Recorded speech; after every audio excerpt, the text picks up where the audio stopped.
என்னாச்சு? அப்பாவுக்கு திடீர்னு கை கால்ல இழுத்து பேச்சு வரல மாமா. என்ன என்ன சொல்ற? அப்பாவோட நிலைமைக்கு நான் தான் காரணம் மாமா. ஏய், அதெல்லாம் எதுவும் இருக்காது. நீ பாட்டு சும்மா உளறிட்டு இருக்காத. இல்ல மாமா, இப்போ நடந்துட்டு இருக்கிற கல்யாண ஏற்பாட்டை தடுக்கணும்னா நம்மள பத்தின உண்மைய அம்மா கிட்ட சொல்றதை தவிர வேற வழி இல்லைன்னு அம்மா கிட்ட உண்மையை சொல்ல போகும்போதுதான் அப்பாவுக்கு இப்படி ஆயிடுச்சு. பார்வதி, அவருக்கு ஸ்ட்ரோக் வந்ததுக்கு அது மட்டும் காரணம் இல்ல. நீ மனசை போட்டு குழப்பிக்காத. இப்ப மாமா எங்க இருக்காரு? அப்பா ஹாஸ்பிட்டல்ல தான் இருக்காரு. அம்மா தான் அப்பாவை ஹாஸ்பிட்டல்ல அட்மிட் பண்ணாங்க. எனக்கு இப்போ என்ன பண்ணணும்னு ஒண்ணுமே புரியல மாமா. சீக்கிரம் வந்துருங்க மாமா, எனக்கு ரொம்ப பயமா இருக்கு. நீ ஒன்னும் கவலைப்படாத, நான் சீக்கிரம் வரேன். தைரியமா இரு. சரிங்க மாமா, இருந்தாலும் நீங்க சீக்கிரமா வந்துருங்க. நீங்க என் பக்கத்துல இருந்தா எனக்கு எந்த பயமும் இருக்காது. எது நடந்தாலும் தைரியமா இருப்பேன் மாமா. நானும் அவங்க வரணும் தான் பாக்குறேன். மறுபடியும் சொல்றேன், என்னன்னாலும் பயப்படாத. சரிங்க மாமா.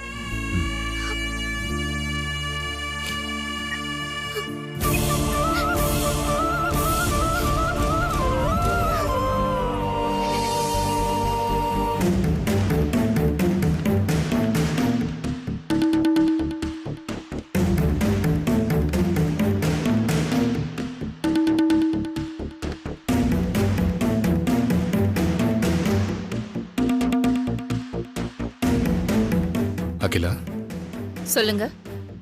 எனக்கு ஒரே குழப்பமா இருக்கு. என் குழப்பத்தை கொஞ்சம் கிளியர் பண்றியா? என்ன குழப்பம் உங்களுக்கு? எதுக்காக ஆதி பிறந்தநாள் அன்னைக்கு பார்வதிக்கு கல்யாணம்னு சுந்தரத்துக்கிட்ட போய் சொன்ன? நான் சுந்தரத்துக்கிட்ட பொய் எல்லாம் சொல்லலைங்க, உண்மையதான் சொன்னேன். இன்னும் சொல்ல போனா சுந்தரத்துக்கு வாக்கு கொடுத்திருக்கேனே வச்சுக்கலாம். என்ன அகிலா சொல்ற? நீ மனசுல என்ன நினைச்சுக்கிட்டு இப்படியெல்லாம் நடந்துக்கிற? எனக்கு ஒன்னும் புரியல. இதுல உங்களுக்கு என்ன புரியல? பார்வதியோட கல்யாணத்தை பத்தின கவலையில தான் சுந்தரத்துக்கு ஸ்ட்ரோக் வந்திருக்கு. சுந்தரத்தோட மனசுல இருக்கிறத என்கிட்ட சொல்ல முடியாம தவிக்கிறாரு. அவருக்கு ஒரு நம்பிக்கையும் தைரியத்தையும் கொடுக்கறதுக்காக தான் நான் பார்வதி கல்யாணத்தை பத்தி அவர்கிட்ட பேசினேன். பார்வதி கல்யாணத்தை பத்தி நீ சுந்தரத்துக்கிட்ட பேசினது தப்புன்னு நான் சொல்லல அகிலா. பார்வதி கல்யாணத்தை ஆதி பிறந்தநாள் அன்னைக்கு பிக்ஸ் பண்ணிருக்கியே, அது ஏன்? அதுக்கு என்ன காரணம்? அதுதான் எனக்கு ஒன்னும் புரியல. ஏன் ஆதி பிறந்த நாள் அன்னைக்கு பார்வதி கல்யாணத்தை பிக்ஸ் பண்ண கூடாதா? நீ மனசுல ஏதோ நினைச்சுக்கிட்டு தான் இப்படி எல்லாம் பண்ணிக்கிட்டு இருக்கன்னு நான் நினைக்கிறேன். அது என்னன்னு என்கிட்ட சொல்லக்கூடாதா? ஆதி ஹாஸ்பிட்டல்ல வச்சு என்கிட்ட என்ன பேசினான்னு சொல்றதுக்கு அவன் பிறந்த நாள் வரைக்கும் டைம் கேட்டான்ல, அதுக்கு என்ன காரணம் நீங்க அவன் கிட்ட கேட்டீங்களா? ஆதி பிறந்த நாள் வரைக்கும் பொறுமையா இருன்னு எனக்கு சமாதானம் சொன்ன நீங்க இப்ப போய் இப்படி அவசரப்படலாமா? ஆதி மனசுல என்ன இருக்குன்னு நான் தெரிஞ்சுக்க அவன் பிறந்த நாள் வரைக்கும் நான் வெயிட் பண்ற மாதிரி என் மனசுல என்ன இருக்குன்னு தெரிஞ்சுக்க நீங்களும் வெயிட் பண்ணுங்க. ஆதி பிறந்த நாள் அன்னைக்கு எல்லாத்துக்கும் விடை கிடைக்கும். கொஞ்சம் வெயிட் பண்ணுங்க.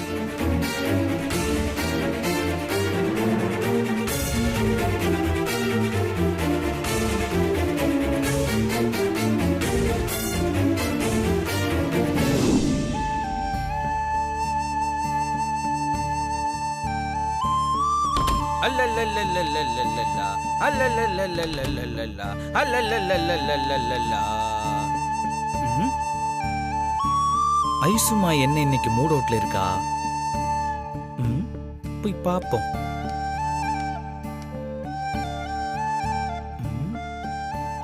ஐசு,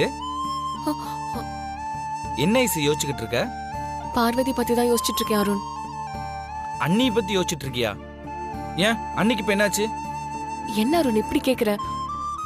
ஆதி தன்னோட பர்த்டே அன்னைக்கு ஆண்டி கிட்ட தன்னோட காதல் கல்யாணத்தை பத்தி சொல்ல போறேன்னு இருக்காரு. அதுக்குள்ள மித்ரா பத்தின ஆதாரத்தை அவர் தேடி கண்டுபிடிச்சிருவாருன்னு பார்த்தா அதுக்கு வழி இல்லாம அவர் ஹாங்காங் போயிட்டாரு. ஐசு, மித்ரா பத்தின ஆதாரங்களை தேடுற முயற்சியில தான் ப்ரோ என்னையும் ஃபாலோ பண்ண சொல்லியிருக்காரு. நானும் ஃபாலோ பண்ணிக்கிட்டு தானே இருக்கேன். வனஜா ஆண்டி வேற பார்வதியை டிஸ்டர்ப் பண்றதுக்கு புதுசா மாப்பிள்ளைய ஒருத்தர் கூட்டிட்டு வந்து கல்யாண ஏற்பாடு பண்ணிட்டு இருக்காங்க. ஐசு, சித்தி பார்த்துட்டு இருக்கிற மாப்பிள்ளைனா கண்டிப்பா அவங்ககிட்ட ஏதாவது ஒரு தப்பு இருக்கும். அந்த தப்பை கண்டுபிடிச்சு அம்மா கிட்ட சொல்லி துரத்தி அடிக்கலான்னு ஒரு பிளானை போட்டு ஃப்ரெண்ட்ஸு கிட்ட சொல்லி மாப்பிள்ளைய பத்தி விசாரிக்க சொன்னேன். ஆனா அந்த மாப்பிள்ளைக்கு எந்த கெட்ட பழக்க வழக்கங்களும் இல்லைன்னு சொல்றாங்க. சித்தியோட ஆள் எப்படி நல்லவனா இருக்க முடியும்? இல்ல நல்லவன் எப்படி சித்தி கூட இருக்க முடியும்? அதுதான் கொஞ்சம் குழப்பத்துல இருக்கேன். ப்ரோ வரதுக்குள்ள இந்த உண்மை எப்படின்னு நான் கண்டுபிடிக்கிறேன். இவ்ளோ பிரச்சனைக்கு நடுவுல பாவம் பார்வதியோட அப்பா வேற ஸ்ட்ரோக் வந்து படுத்திருக்காரு. இந்த சூழ்நிலையில பார்வதிக்கு எனக்கு என்ன ஆறுதல் சொல்றதுன்னே தெரியல அருண். என் மனசுக்கு ரொம்ப கஷ்டமா இருக்கு. அத பத்தி தான் யோசிச்சுட்டு இருக்கேன். அண்ணியோட நிலைமையை நினைச்சா எனக்கு ரொம்ப கஷ்டமா தான் இருக்கு ஐசு. ஆனா வேற ஆறுதல் மட்டும் சொல்லிக்கிட்டு இருக்காம ப்ரோ வர வரைக்கும் அண்ணியோட பிரச்சனைய அவங்களுக்கு நான் எப்படியெல்லாம் உதவி செய்ய முடியும்னு நினைச்சு அதுக்கான வேலைகள்லாம் செஞ்சுக்கிட்டு தான் இருக்கு ஐசு. அதனால அண்ணி பத்தி நீ எதுக்கும் கவலைப்படாத. ஆதி பார்வதியை ஆண்டி ஏத்துக்கிற வரைக்கும் நம்ம பார்வதிக்கு பக்கபலமா இருக்கணும் அருண். கண்டிப்பா ஐசு, நம்ம எப்பவுமே ப்ரோக்கும் அன்னிக்கும் சப்போர்ட்டா இருப்போம். சரி, நீ எதை பத்தி கவலைப்படாம படுத்து தூங்கு.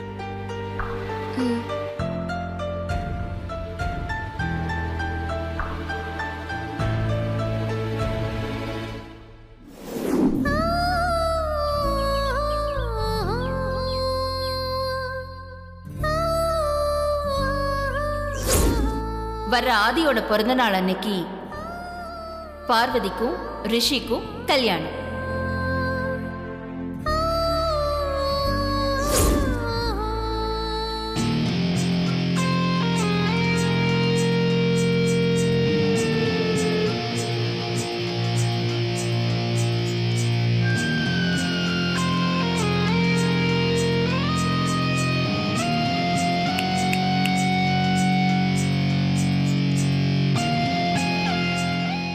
என்னடி பக்கத்துல ரெண்டு உருவம் வந்து நிக்கிறோம், அத கூட கவனிக்காம கனவுலகத்துல மிதந்துகிட்டு இருக்க.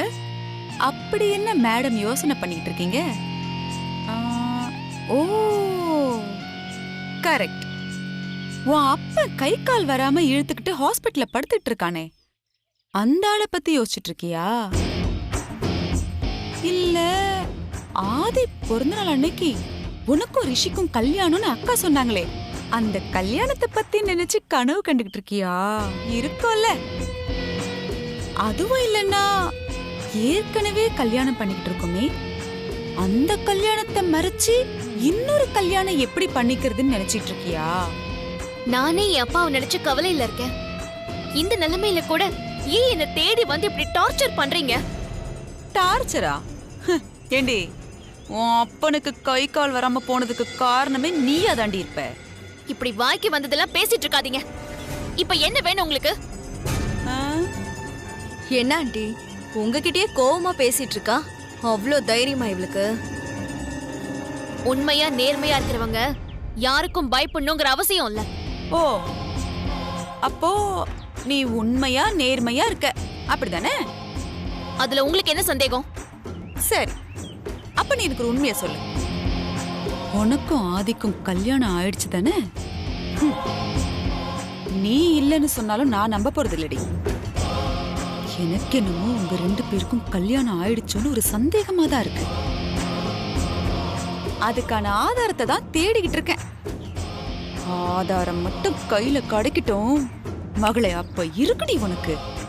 என்ன மிரட்டி பாக்குறீங்களா? நீங்க மட்டும்தான் ஆதாரத்தை தேடுவீங்களா? நாங்களும் தான் ஆதாரத்தை தேடிட்டு இருக்கோம். ஆதாரம் மட்டும் கையில கிடைச்சிட்டா போதும். அப்புறம் இருக்கு உங்களுக்கு. என்னடி ஏட்டிக்கு போட்டி பதிலுக்கு பதில் பேசிக்கிட்டே இருக்க? என்ன ஆதாரத்தை நீ தேடிட்டு இருக்க? நாங்க அப்படி என்ன எங்களை பத்தி ரகசியத்தை மறைச்சு வச்சிருக்கோம்? தோ இந்த மித்ரா, இவ யாருன்னு உங்களுக்கு தெரியுமா? ஐயோ, இவளை பத்தி இவளுக்கு தெரிஞ்சு போச்சோ? மித்ரா எந்த குடும்பத்தை சேர்ந்தவ? இவளோட அக்கா யாருன்னு உங்களுக்கு தெரியுமா? அதேதான். யாரு மித்ரா? யாரு? என்னடி என்ன பூச்சாண்டியா காமிச்சிட்டு இருக்க? யார் அவ? அவங்க அக்கா யாரு? ஆதிக்கடவுர் பரம்பரைக்கு ஜென்ம விரோதியான நாகபுரி வம்சத்திலிருந்து வந்தவதான் இதோ இந்த மித்ரா.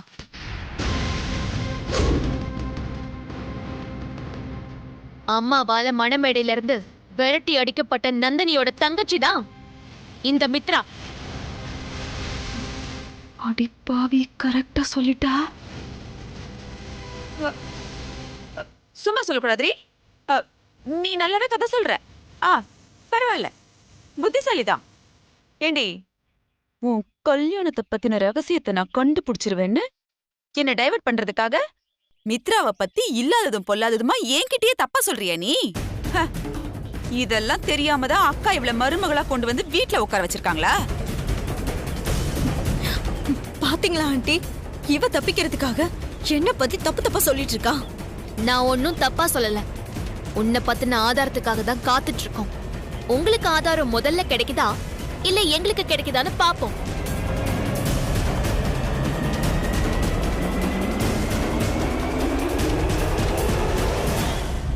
என்ன ஆண்டி இவ பேசிட்டு இருக்கா? அவளை அப்படியே சும்மா விட்டுட்டீங்க. மித்ரா, சுமாரு.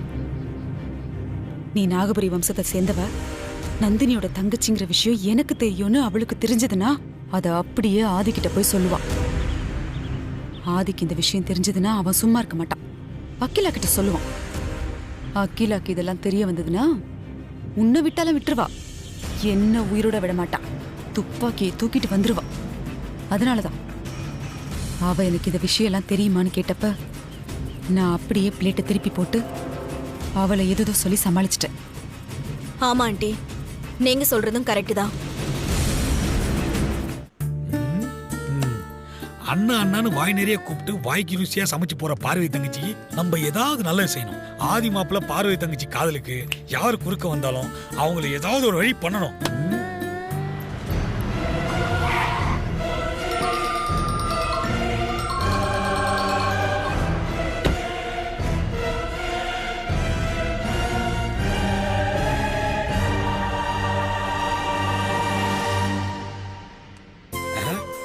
தங்கச்சி, அண்ணே, எங்கம்மா இந்த பக்கம் இருந்து வர?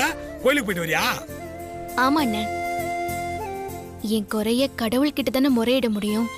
அதான் கோவிலுக்கு போயிட்டு வரேன். உன் குறை என்னன்னு எனக்கு தெரியுமா. எல்லா விஷயத்தையும் நான் கேள்விப்பட்டேன். ஆதி மாப்பிள்ள பிறந்த நாள் அன்னைக்கு அகிலா அக்கா உனக்கு கல்யாணம் பண்ணி வைக்கிறதா முடிவு பண்ணிருக்காங்க. அது நடக்கூடாதுன்னு தானே கடவுள்கிட்ட வேண்டிட்டு வர. அண்ணே, என்னம்மா அப்படி பாக்குற? நீ கடவுள்கிட்ட வேண்டினது எனக்கு எப்படி தெரியும் பாக்குறியா? அந்த கடவுள் நேர்ல வந்து உதவி பண்ண மாட்டாருமா. என்ன மாதிரி ஆட்கள் மூலியமா தான் உதவி பண்ணுவாரு. நீ ஒண்ணும் கவலைப்படாத தங்கச்சி. உங்க காதலுக்கு நான் எப்பவுமே சப்போர்ட்டா தான் இருப்பேன். உங்க ரெண்டு பேர் காதலி நான் சேர்த்து வைக்கிறேன். உன்னை பொண்ணு பார்க்க வந்தேன்னா அந்த மாப்பிள்ள அவன் யாருன்னு என்கிட்ட டீட்டெயில கொடு. அவனை நான் ஒரு வழி பண்ணி துண்ட காணம் துணிய காணம்னு ஓர விட்டுறேன். அவரை பத்தி எனக்கு எதுவுமே தெரியாதுண்ணே. என்னம்மா நீ இப்படி சொல்லிட்ட? அவன் ஆள் எப்படி இருப்பான்னு சொல்லு. இல்ல அவன் போட்டோ எதனா இருந்தா கூட அவனை நானே தேடி கண்டுபிடிச்சிடுறேன். போட்டோலாம் எதுவும் இல்ல. ஆனா ஆளு எப்படி இருப்பாருன்னா நல்லா யோசிச்சு சொல்லு. என்னம்மா இவ்வளவு நேரம் யோசிக்கிறேன்? அண்ணே, என்னம்மா அங்க போன் பேசிட்டு இருக்காரு பாத்தீங்களா? யாரு? அந்த ப்ளூ சட்டியா? அவன மாதிரியே இருப்பானா? ஐயோ, அவரை மாதிரி இல்லண்ணே. மாப்பிள்ளையே அவர்தான். என்னது, இவன் தான் மாப்பிள்ளையா? ஆமாண்ணே. சரிம்மா, நீ ஆளை காட்டிட்டல, அவன் சோலி முடிஞ்சது. இனி நான் பாத்துக்கிறேன். அவன் உன்னதான் பார்க்க வந்திருப்பான்னு நினைக்கிறேன். அவனை நான் பாத்துக்கிறேன். நீ போ. நிக்காத, நீ போமா, நான் பாத்துக்கிறேன். போ போ. கடவுள் நல்லவங்களை ஒருபோதும் கைவிட மாட்டான். எப்படி கண்ணு முன்னாடி கொண்டு வந்து நிறுத்தினா பாத்தியா? வரண்டி மாப்பிள்ள, வரேன். Okay bye. ஹலோ ப்ரோ, ஒரு நிமிஷம். ஆமா, யார் நீ? ஹலோ, நீ என்ன லூசா? உன்னை யாருன்னு எனக்கு தெரியாது. என்கிட்ட வந்து யாருன்னு கேட்டுட்டு இருக்க? டாடி, நான் யாருன்னு உனக்கு தெரியாது. ஆனா நீ யாருன்னு எனக்கு நல்லாவே தெரியும். கன்ஃபார்மா நீ லூஸ் தான். யோ, நான் நினைச்சிருக்கிறோம் மனசுல எப்ப பார்த்தாலும் லூசு லூசுன்ற. என்ன உனக்கு நல்லா தெரியும்னு சொல்ற, அப்புறம் என்ன பார்த்து யார் நீன்னு கேக்குற, அப்புறம் உன்னை பார்த்து லூசுன்னு சொல்லாம வேற என்ன சொல்றது? நில்றா. ஏய், என்ன புத்தால் திறமா பேசுறதானாப்பா? நான் உன்னை தெரியன்னு சொன்னது வேற, யார் நீ கேட்டது வேற. உனக்கு ரொம்ப முத்தி போச்சுன்னு நினைக்கிறேன். இங்க பாரு, நீ பார்வதிய பொண்ணு கேட்டதும் அதுக்கு பார்வதி சம்மதிக்காம அகிலாக்கா கிட்ட போய் நீ சம்பந்தம் பேசினதும் எல்லாம் எனக்கு தெரியும்னு சொன்னேன். என்னடா முழிக்கிற? ஆனா நீ யாரு, எப்படிப்பட்டவன், உன் பேக்ரவுண்ட் என்ன, இதெல்லாம் எனக்கு தெரியாது. அதனால தான் நீ யாருன்னு கேட்டேன். இப்ப தெரிஞ்சிருக்குமே நான் லூசா இல்ல விவரமான ஆளான்னு. ப்ரோ, என்கிட்ட தப்பிக்க முடியாது ப்ரோ. இப்ப சொல்லு, நீ யாரு? ரிஷி. என்னது ரிஷியா? யோ, ரிஷின்னா ஜடா முடி தாடி எல்லாம் வச்சுக்கிட்டு எங்கன்னா காட்டுல போய் பிரம்மச்சாரியுமே தவம் பண்ண வேண்டியதானயா? எதுக்கியா சம்சாரி ஆகணும்னு ஆசைப்படுறேன்? ஹலோ, என் பேர் ரிஷின்னு சொன்ன. சுமாரான பேர் தான். சரி, அதை விடு. ஆமா, பார்வதிய கோயில்ல வச்சு பார்த்ததா சொல்லிருக்கியே, எந்த கோயில்ல வச்சு பார்த்த? அது பார்வதி எப்பவும் வழக்கமா வருவாங்களே, அந்த கோயில வச்சு தான் பார்த்தேன்.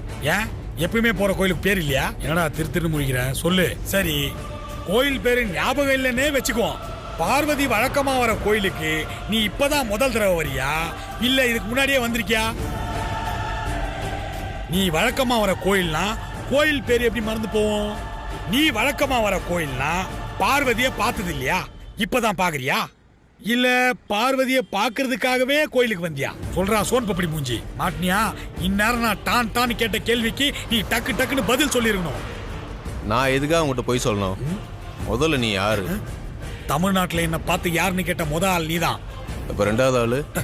ரெண்டாவது ஆளும் நீதான். மொக்க பஞ்சு தான். உங்ககிட்ட சொன்னா தப்பு இல்ல. நான் சொல்றத நல்லா கேளு. நான் பார்வதியோட அண்ணன். எது? நீ பார்வதிக்கு அண்ணனா? என்ன பெரியப்பாவா? அப்படி பார்க்காத. அண்ணன்னா கூட பிறக்காத அண்ணன். தங்கச்சியை கட்டி கொடுக்கறதுக்கு முன்னாடி மாப்பிள்ளை பத்தியும் அவங்க குடும்பத்தை பத்தியும் நல்லா விசாரிக்க வேண்டியது இந்த அண்ணனோட கடமை. புரிஞ்சுதாடா எருமை? இப்ப சொல்லு, உன் வீடு எங்க, நீ எங்க வேலை செய்யற, உங்க அப்பா அம்மாவை நான் பார்க்கணும், அவங்க கிட்ட பேசணும். என்ன உடனே உங்க வீட்டுக்கு கூட்டிட்டு போ. இந்த லூசு கிட்ட தனியா மாட்டிட்டமே, இவன்கிட்ட இருந்து எப்படி தப்பிக்கிறது, என்ன பண்றதுன்னு தெரியலையே. ஹலோ, என்ன திருன்னு முழிச்சிட்டு இருக்க? உனக்கு வீடு வாசல் அப்பா அம்மா வேலை வெட்டி எதுவும் கிடையாதா? அப்ப நீ அகிலாக்கா கிட்ட சொன்னதெல்லாம் பொய்யா? அப்படியெல்லாம் ஒண்ணும் இல்ல, நான் சொன்னதெல்லாம் உண்மைதான்.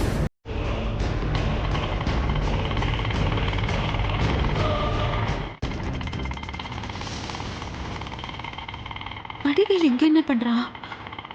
நிறுத்துங்க, நிறுத்துங்க, வண்டி நிறுத்துங்க. இந்த ரிஷி எங்க இவன் பிடிச்சா? இவன்கிட்ட என்ன பேச்சு? ஐயோ,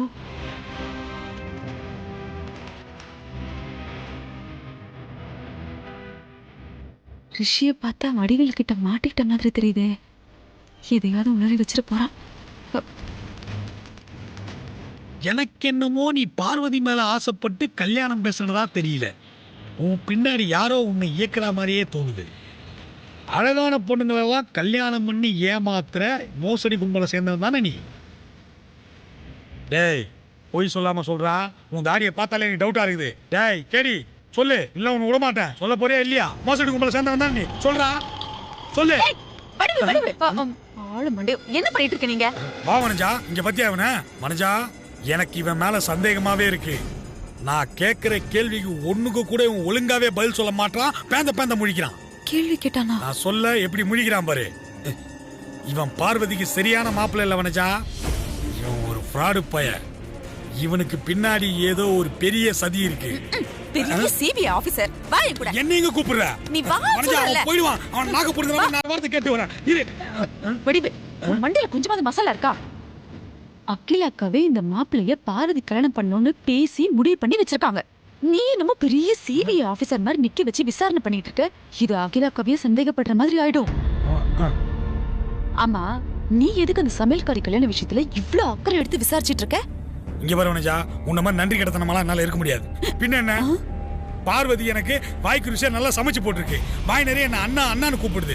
அப்படி ஒரு தங்கமான பொண்ணுக்கு வாழ்க்கை நல்லா அமையணும்னு நான் மாப்பிள்ளைய விசாரிச்சுக்கிட்டு இருந்தேன். இதுல என்ன தப்பு இருக்கு? நல்லா விசாரிக்கிறேன். ஆமா, அகிலாக்கா இதெல்லாம் விசாரிக்காம தான் கல்யாணத்துக்கு முடிவு பண்ணிருப்பாங்களா? அகிலாக்கா என்னத்தை தான் விசாரிச்சாங்களோ, ஆதிக்கு மித்ரா தான் முடிவு பண்ணதுலே தெரியலையா அகிலாக்கா பண்றது எதுவுமே சரியில்லைன்னு. இவன் என்ன இவ்ளோ உறுதியா சொல்றான்? ஒருவேளை மித்ராவை பத்தின உண்மையெல்லாம் இவனுக்கும் தெரிஞ்சு போச்சா? வடிவு, நீ என்ன சொல்ற? பின்ன என்ன மனஜா, ஆதிக்கும் மித்ராவுக்கும் கொஞ்சமாவது பொறுத்து இருக்கா? நீயே சொல்லு. இந்த மாப்பிள்ளையும் அப்படிதான். பார்வதிக்கும் இவனுக்கும் கொஞ்சம் கூட பொருத்தமே இல்ல. இந்த மாப்பிள்ளைய போய் பார்வதிக்கு எப்படிதான் அகிலாக்கா செலக்ட் பண்ணாங்களோ. அகிலாக்கா முடிவு சரியில்லை. ஆதி பார்வதி கல்யாண விஷயத்துல அகிலாக்கா ஏன் இப்படி தப்பு தப்பா முடிவு எடுக்கிறாங்களோ அதுக்காக நான் சும்மா விட்டுற முடியாது.